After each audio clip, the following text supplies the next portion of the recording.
Hello dear student, welcome to Advait education. मैं अंकित जैन आपके लिए लेके आ रहा हूं एक क्वेश्चन सीरीज।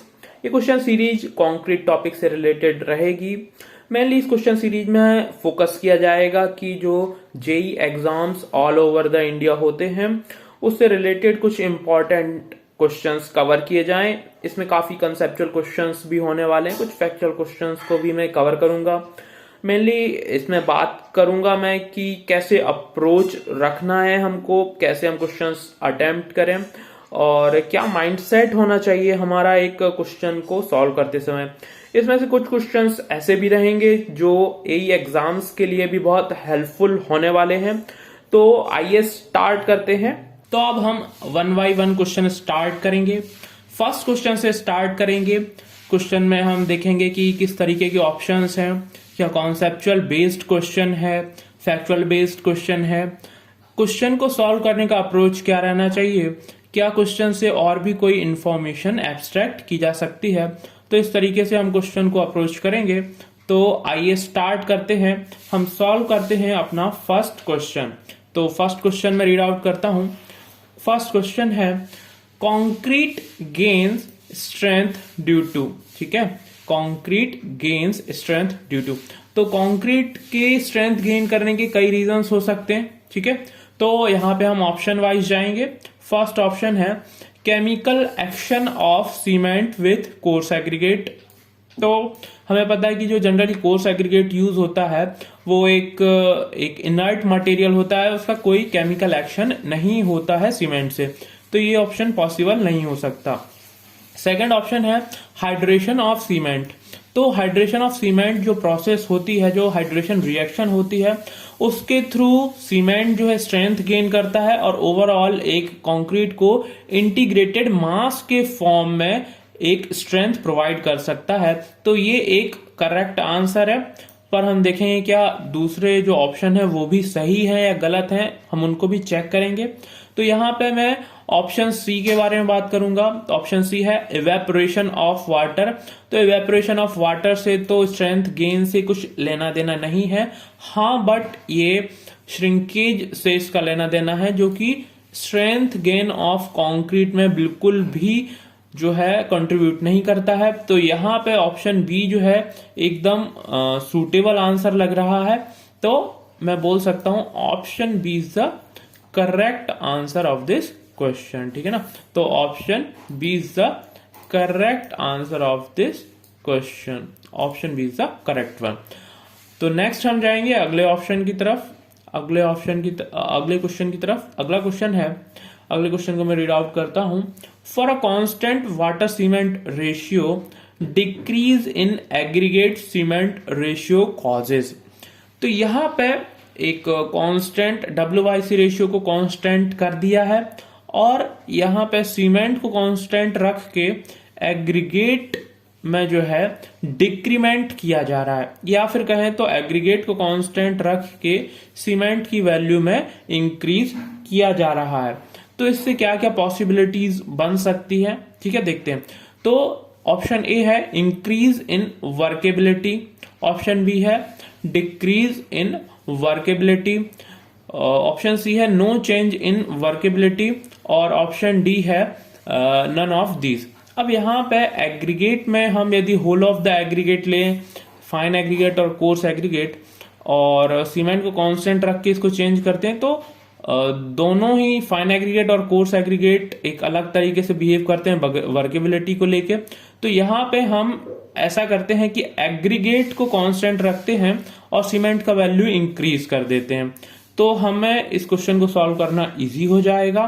तो ऐसे हम बोल सकते हैं कि यदि WYC रेशियो कांस्टेंट है और एग्रीगेट सीमेंट रेशियो में भी हम एग्रीगेट को कांस्टेंट रख के सीमेंट का वैल्यू इंक्रीज या उसका क्वांटिटी इंक्रीज करते हैं, यानी कि एग्रीगेट सीमेंट रेशियो डिक्रीज करते हैं, तो हमें वर्केबिलिटी में इंक्रीज दिखता है।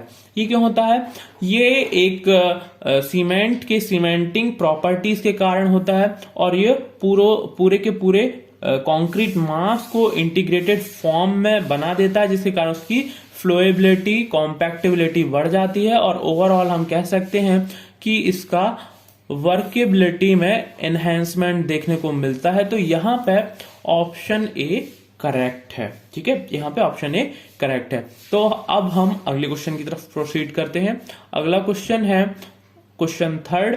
ये क्वेश्चन है the strength and quality of concrete depend on. ठीक है, तो कंक्रीट की स्ट्रेंथ और क्वालिटी किन किन फैक्टर्स पे डिपेंड करती है। हमें कुछ ऑप्शंस दिए गए हैं, उन ऑप्शंस में से हमें यहां पे डिसाइड करना है। ठीक है, तो आइए देखते हैं, रीड आउट करते हैं और कौन कौन से ऑप्शन सही हो सकते हैं उस पर भी हम बात करेंगे। ऑप्शन ए है ग्रेडिंग ऑफ एग्रीगेट। तो यदि हम ग्रेडिंग चेंज करते हैं और ग्रेडिंग में हम मॉडिफिकेशन करके कंक्रीट को ड्यूरेबल भी बना सकते हैं, उसकी वर्केबिलिटी भी मैनेज करते हैं, उसकी स्ट्रेंथ भी मैनेज कर सकते हैं।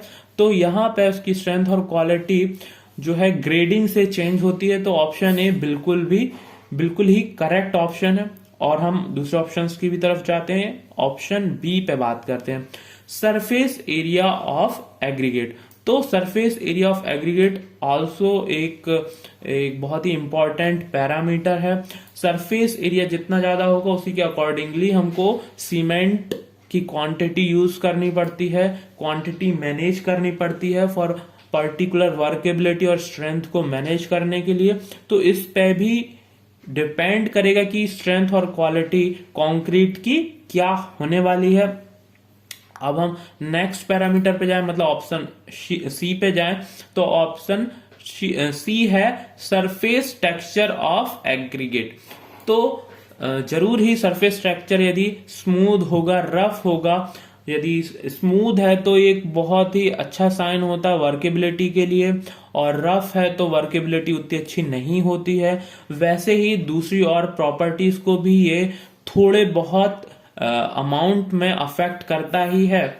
तो ओवरऑल हम बोल सकते हैं कि ये तीनों ही ऑप्शंस ऐसे हैं जो कि स्ट्रेंथ और क्वालिटी ऑफ कंक्रीट को अफेक्ट कर रहे हैं। ठीक है, तो यहां पे हम बोल सकते हैं कि ये तीनों के तीनों ऑप्शन करेक्ट है। तो ऑप्शन डी जो है ऑल ऑफ द अबव, जो कि एकदम बिल्कुल सही ऑप्शन होने वाला है यहाँ पे। तो इस क्वेश्चन का जो करेक्ट आंसर होने वाला है option D all of the above, यानी grading of the aggregate, surface area of the aggregate and surface texture of the aggregate.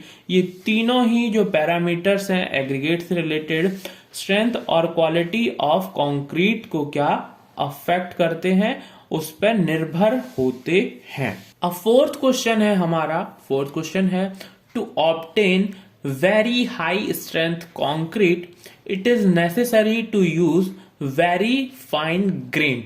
ठीक है, तो यहां पे बेसिकली जो क्वेश्चन है वो यहां पे जाके थोड़ा सा कंफ्यूजिंग हो जाता है। वेरी फाइन ग्रेन्ड मतलब वेरी फाइन ग्रेन्ड एग्रीगेट यहां पे नहीं पूछा है, पर्टिकुलरली उस शब्द को यूज नहीं किया गया है। पर यहां पे जितने भी ऑप्शन है एक बार हम उसको देख लेते हैं, तो पूरा जिस्ट निकालने की कोशिश करेंगे कि एग्जैक्टली हमसे पूछा क्या जा रहा है। तो यहाँ पे ऑप्शन ए है वॉल्केनिक स्कोरिया, ऑप्शन बी है ग्रेनाइट, ऑप्शन सी है मैग्नेटाइट और ऑप्शन डी है बेराइट। तो यहाँ पे चारों के चारों ही ये एक स्टोन्स के नाम है और वेरी फाइन ग्रेन्ड, तो फिर ये एग्रीगेट के केस में ही हो सकता है। तो अब हम यहाँ पे देखेंगे, क्योंकि हमें एक वेरी हाई स्ट्रेंथ कंक्रीट को यहाँ पे यूज करना है, उसको अचीव करना है, तो हमें जो एग्रीगेट है, फाइन एग्रीगेट है, उसकी क्वालिटी भी बहुत सुपीरियर होनी चाहिए। तो हम देख लेते हैं कि इन चारों ऑप्शंस में से कौन सा सबसे सुपीरियर एक फाइन एग्रीगेट हो सकता है। ठीक है, फर्स्ट है वॉल्केनिक स्कोरिया। अब जो वॉल्केनिक रॉक्स, जितने भी रॉक्स होते हैं, क्योंकि इसमें रैपिड कूलिंग होती है, रैपिड कूलिंग होने के कारण इनमें पोरोसिटी बहुत ज्यादा होती है, तो ये एक इंफीरियर क्वालिटी के रॉक्स होते हैं और इनसे बनने वाले फाइन एग्रीगेट भी उतने अच्छे क्वालिटी के नहीं होते हैं। नेक्स्ट है ग्रेनाइट जो रॉक्स हैं वो एक टाइप के इग्नियस रॉक हैं और ये बहुत ही स्लो कूलिंग से बनते हैं और इनका जो कंपोजिशन होता है बहुत ही सुपीरियर क्वालिटी का होता है। तो इससे जितने भी फाइन एग्रीगेट बनते हैं वो एक बहुत ही सुपीरियर क्वालिटी के होते हैं। ठीक है, तो ऑप्शन बी यहाँ पे एक प्रोबेबल आंसर हो सकता है, पर हम ऑप्शन सी और डी को भी एक और बार देखेंगे। ऑप्शन सी है मैग्नेटाइट। मैग्नेटाइट ये जो रॉक है ये जनरली आयरन के लिए यूज किया जाता है, आयरन इससे एक्सट्रैक्ट किया जाता है और इसका यूज किया नहीं जाता है एक फाइन एग्रीगेट बनाने में, तो इसके लिए ये एप्लीकेबल ही नहीं है फाइन एग्रीगेट के लिए। नेक्स्ट ऑप्शन डी बेराइट, तो ये भी बेरियम से रिलेटेड एक ओर है और इसको भी फाइन एग्रीगेट के लिए यूज नहीं किया जाता है। तो यहाँ पे हम बोल सकते हैं कि जो ऑप्शन बी है, ऑप्शन बी एक सबसे सुटेबल आंसर है और करेक्ट आंसर है इस क्वेश्चन का। ठीक है, तो option B is the correct answer of this question. Next question पे हम रीच करते हैं, अगला क्वेश्चन देखेंगे। अगला क्वेश्चन है डेंसिटी ऑफ कंक्रीट। तो यहाँ पे डेंसिटी ऑफ कंक्रीट के बारे में हमें कमेंट करना है, सही जो है इंफॉर्मेशन एक्सट्रैक्ट करना है। तो आइए देखते हैं क्या क्या ऑप्शंस हैं, क्योंकि एज सच क्वेश्चन में कुछ ऐसा दिया नहीं गया जिससे डायरेक्टली हम इंटरप्रेट कर पाए। तो ऑप्शन ए है increases density of concrete increases with a decrease in the size of aggregate. ठीक है, ऑप्शन बी है independent of the size of aggregate and option C है increases with increase in the size of aggregate. तो यहां पे overall एक density के enhancement की बात की गई है, वो भी किसके कारण, एग्रीगेट के साइज के कारण। ठीक है ना, एग्रीगेट के साइज के कारण। तो हमें इतना तो पता है कि एग्रीगेट के साइज के कारण कंक्रीट की डेंसिटी तो चेंज होगी ही। तो हमें एक ऐसा मिक्स चाहिए जिसमें ज्यादा से ज्यादा जो है बड़े एग्रीगेट हों। बड़े एग्रीगेट होने से क्या होता है, साइज ऑफ एग्रीगेट ज्यादा होने से क्या होता है कि जो सपोज यदि छोटे साइज के एग्रीगेट हैं तो उनके बीच जो वॉइड्स होंगे वो फिल होंगे फाइन एग्रीगेट से और उनके बीच भी कुछ वॉइड्स रह जाएंगे। तो ओवरऑल कंडीशन क्या बनेगी, कंडीशन ऐसी बनती है कि उसमें वॉइड्स ज्यादा होते हैं जिसके कारण ओवरऑल डेंसिटी कम हो जाती है। तो यहां पे हम बोल सकते हैं कि यदि हमें साइज ऑफ एग्रीगेट बड़ी हो, ठीक है, मतलब increase in the size of aggregate यदि ये कंडीशन है तो डेंसिटी ऑफ कंक्रीट क्या होगी, इंक्रीज होगी, एनहेंस्ड होगी। ठीक है, तो यहां पे हम बड़े इजीली ये चीज प्रिडिक्ट कर पा रहे हैं। तो हम यहां पे बोल सकते हैं कि ऑप्शन सी, ठीक है, option C is the correct answer of this question. Option C is the correct answer of this question. तो अब हम अगले क्वेश्चन की तरफ जाते हैं। अगला क्वेश्चन हम देखेंगे। अगला क्वेश्चन है for a satisfactory workable concrete with a constant W/C ratio, water cement ratio, increase in aggregate cement ratio.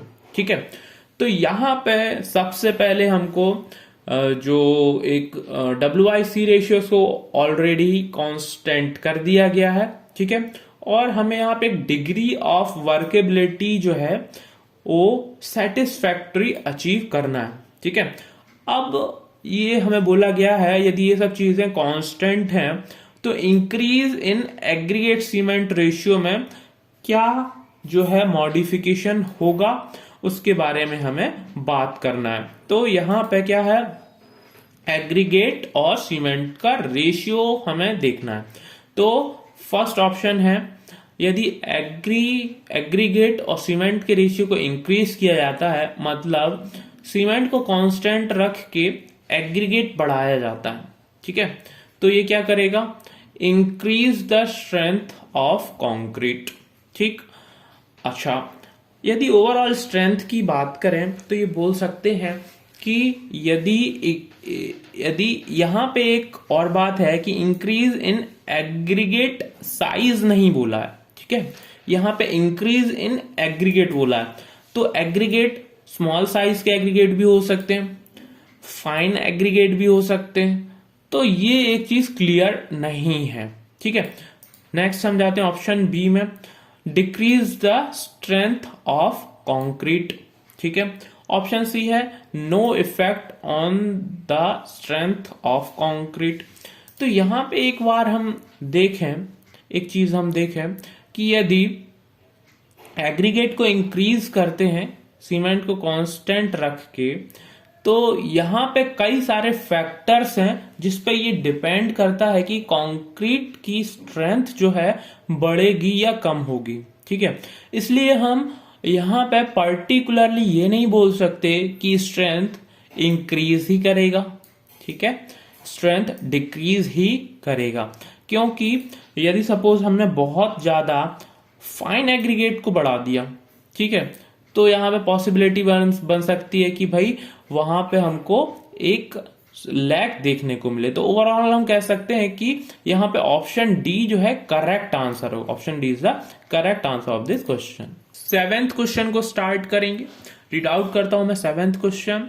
7th question है deleterious substances in aggregate are undesirable because they may, ठीक है। तो यहां पे हमको deleterious substances के बारे में कमेंट किया गया है और हमें करेक्ट आंसर को सिलेक्ट करना है यहां पे, ठीक है। ऑप्शन ए है affect the strength, workability and long term performance of concrete. तो डिलिट्रिशियस सब्सटेंस जो है वो क्या करते हैं, एक डिटोरेशन क्रिएट करते हैं कंक्रीट में। तो ऑब्वियसली वो स्ट्रेंथ, वर्केबिलिटी और लॉन्ग टर्म परफॉर्मेंस को क्या कर देंगे, कम कर देंगे, डिग्रेड कर देंगे, ठीक है। तो ऑप्शन ए जो है सही है यहां पे। ऑप्शन बी का बात करते हैं। ऑप्शन बी है have intrinsic weakness, softness and fineness. तो यहां पे पॉसिबिलिटी हो सकती है कि जो डिलिट्रिशियस सब्सटेंसेस हो उसमें इंटरनल या इंट्रिंसिक वीकनेस और सॉफ्टनेस हो, जिसके कारण वो इस तरीके का बिहेवियर शो कर रहे हो, ठीक है। तो ये पूरी पॉसिबिलिटी बनती है।